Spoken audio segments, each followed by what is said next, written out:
Last time on Low Budget Binge. I've never been scared of clowns myself. Many tools will be bloodied in what happens next. Though he occasionally bites a chunk out of her during sex. Because that's a thing, I guess? That's not necessarily ideal swimming gear. It all feels kind of unnecessary. The film also sports a cameo by Ron Jeremy simply because, why not?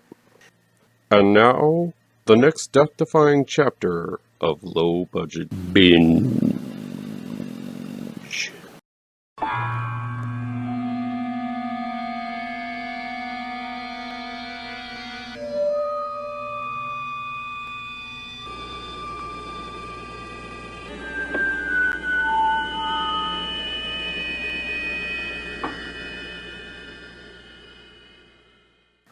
Welcome back to ML Miller Frights, a part of the Kings of Horror Network. I'm ML Miller.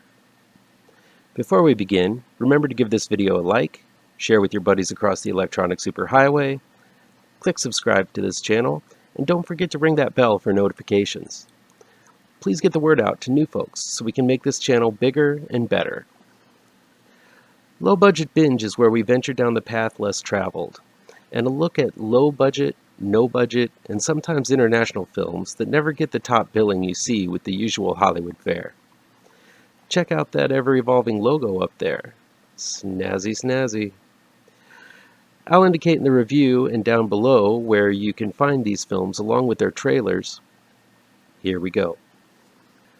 Coven of Evil is directed by Matthew J. Lawrence, and it's new on-demand and digital download. It's a tale as old as time. Boy meets girl, girl meets boy, girl turns out to be a witch. When a young reporter publishes a story about witches, he's taken to task by a local Wiccan who feels he was biased in his reporting.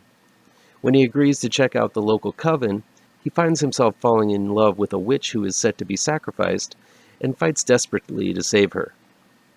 Coven of Evil is a no-budgeter, which means the acting isn't the best, the editing is not going to be the most crisp, and you're not going to get a lot of bells and whistles with the way it all looks. But despite its low-budget trappings, Coven of Evil has a strong story and decently developed characters. Sure, this is not going to be for those who mainly check out slickly polished Hollywood fare, but if you're the type of viewer who pays attention to story, I think you'll find Coven of Evil to have quite a few redeeming qualities. Coven of Evil also utilizes effects in a conservative yet effective way. Some of the possession and demonic smoke effects stand out and show that there was some technical skill at play behind the film. There are those who appreciate the hard work put into no-budget and low-budget films. That's the target audience that will appreciate Coven of Evil the most. Monster Killers is new, streaming on Tubi. It's directed by Calvin Maine, Richard Powell, Ben Steiner, and Patrick Rea. Monster Hunters is a collection of odds and ends short films that seems to only share the simple theme of having monsters in the story. There's not really a wraparound segment that guides the viewer through the anthology. Instead, it seems to be a collection of shorts from 4 directors, 2 of which have multiple entries in the film. The first story is called Familiar. It's a subtle terror about a man unhappy with his life and looking forward to disappearing soon and leaving his family behind. Told mostly in inner dialogue from fantastic genre actor Robert Nolan, and directed with intense close-ups by Richard Powell, this is a psychological body horror nightmare that literally will get under your skin. The effects are really palpable here. I loved it when I saw this film years ago at festivals, and it still holds up as a tensely paced man versus his monstrous self yarn that you will not forget. My personal favorite of the bunch is called The Flea from director Ben Steiner. This one is about a serial killer who murders young babies and the elderly with a wooden stake. A quiet man knows who it is, but doesn't have the power to stop him. I found this shorty to be extremely tense and filmed with a grungily effective look.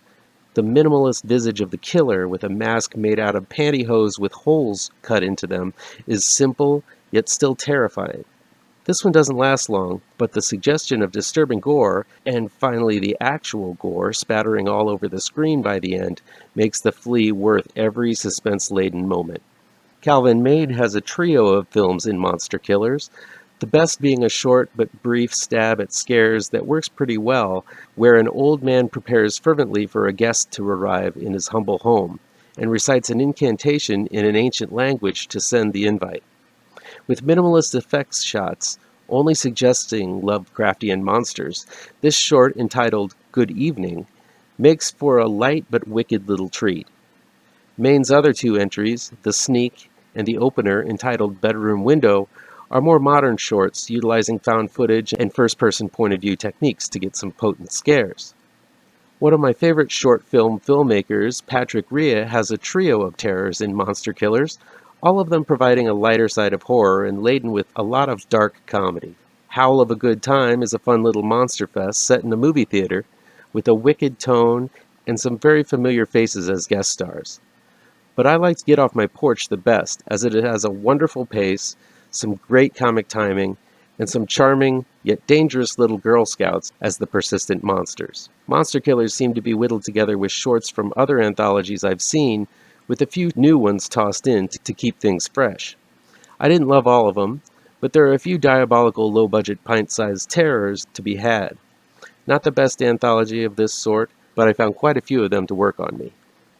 The Faceless Man is new on-demand and digital download from Freedom Cinema. It's directed by James DiMartino. The Faceless Man is one of those films that is challenging to review.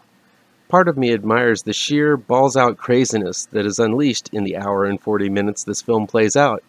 Then again, The Faceless Man lifts a lot of its most interesting bits from other, better films. This film loosely threads together the story of a young woman named Emily, played by Sophie Thurling, who is a cancer survivor that we meet in an excruciatingly long opening sequence set in a hospital where she talks with her estranged father and chastises him for not being there when she needed him. Cut to 3 years later, and Emily has become a party girl, whooping it up with her equally reckless friends. When one of her friends rents out a house for the weekend in the countryside, it sets off a series of events that involves a briefcase full of drugs, a gang of bikers, 3 trigger-happy thugs, a serial killer, and a demon that seems to be a representation of Emily's repressed emotions. All of these elements clash together with the grace and finesse of a game of rock'em sock'em robots played by 2 ADHD-addled preschoolers. There's a reckless and unhinged vibe to The Faceless Man that I can't help but admire.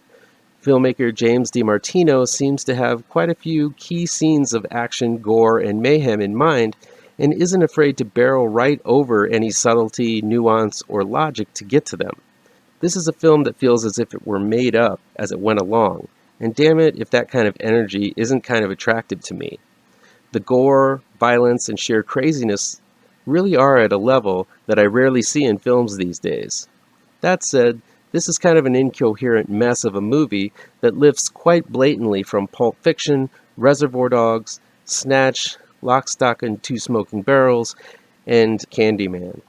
To be kind, this might be considered an homage, but honestly, because these scenes are so on the nose, I have to call a ripoff when I see it. There really is no transition from one scene of carnage to the next, and if you're looking for any type of logic, other than the fact that the filmmaker is an obvious cinephile, then I suggest checking out another film. But the biggest crime of Faceless Man is the fact that it is in desperate need of an edit. The opening scene isn't the only one that desperately needs trimming. The film lingers and slugs along in between nutso stuff, and a good half hour could be trimmed off to make it more watchable. This isn't a film I can wholeheartedly recommend. I think there are some inspired scenes of ultraviolence, and maybe a fun idea or two being mashed together, but the lack of transition between scenes, the lingering narrative, and the sheer fact that I've seen much of this film in better movies worked against it. That said, in its ragtag, mishmashed form that it's in, The Faceless Man definitely is a unique horror film, and you can't say that about most horror these days. UNCAGED is new and streaming on Shudder. It's from director Dick Maas, and if you've heard of that name before but can't place it, he was the twisted mind behind such fantastic Dutch horrors as Amsterdam and The Lift. Now he's back with UNCAGED, a monster on the loose movie that delivers all the right thrills and chills. Big Animal veteran Lizzie, played by Sophie Van Winden, teams up with the police when a house outside of Amsterdam is attacked by some kind of animal. Though she identifies the beast as a giant lion, the local police station refuses to believe that such a beast would be roaming Amsterdam and mauling civilians. But when the body count rises, Lizzie calls in her old flame Jack, played by Mark Frost, to take the monster down. Not impressed with the wheelchair-bound bounty hunter, the local police decide to call in their own special forces team. But when they're all massacred, it's all on Jack and Lizzie to bring the beast down, before more Dutchmen and women end up as the lion's main course. While I don't think Uncaged is breaking new ground, the film is entertaining as hell. It's your typical wild monster on the loose story that uses cliches found in everything from Jaws to Alligator, from frogs to deadly eyes, from Kingdom of Spiders to Food of the Gods. There's the authorities who don't take things seriously until it's way too late. There's the sending in of experts only to have them decimated and dismembered by the monster. There's the lone scientist struggling to be heard. And there's the public not paying attention to the rules and going out anyway, despite orders from the government. Kind of sounds familiar. What makes Uncaged so much fun is that writer-director Dick Maas has so much fun with the mayhem. There's carnage to the nth degree, as the lion doesn't discriminate in terms of sex, age, or gender when it comes to its meals. Just when you think you've been bogged down with too long with discourse from a reporter, politician, or expert in the field, Maas makes sure to show an imaginative scene of carnage, with heaping amounts of blood and body parts being strewn around by a giant, ferocious lion. The characters are fun too, with Lizzie deciding whether or not to stick with her philandering boyfriend Dave, played by Julian Lumen, even though he is an asshole who seems to have slept with every girl in town.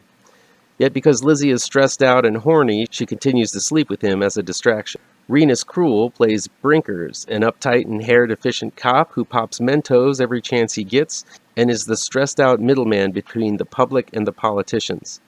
And finally Jack, the one-legged lion hunter who is wheelchair-bound, yet gung-ho to take on the beast with his high-powered rifle, a gut full of whiskey, and a souped-up mobile tank as a wheelchair. This is one fun cast to follow, and part of what makes even the slower bits interesting to watch. Uncaged does have a sci-fi quality to it. There are a few times when the CG is not the best, and the lion just feels animated wonkily. Still, because of the aforementioned gore, fun characters, and hyperactive script, I forgave the film for its technical setbacks, and I enjoyed Uncaged so much that I didn't even notice until the end that they didn't even explain why there was a lion loose in Amsterdam in the first place. While it's a cheap Lion on the Loose movie, it's an unabashedly watchable Lion on the Loose movie. I recommend this one simply for the fun of it all. That'll be it for today. If you like this video, please pound that thumbs up button. Share this video with your social media addicted pals. If you're looking for written reviews, you can find them on mlmillerwrites.com. Don't forget about my new trade paperback for my comic book horror series, Grave Trancers. It's out in finer comic shops this week. And be sure to subscribe to this channel and ring that bell for alerts to be the first to see my future videos. Thank you so much for your time, and take care.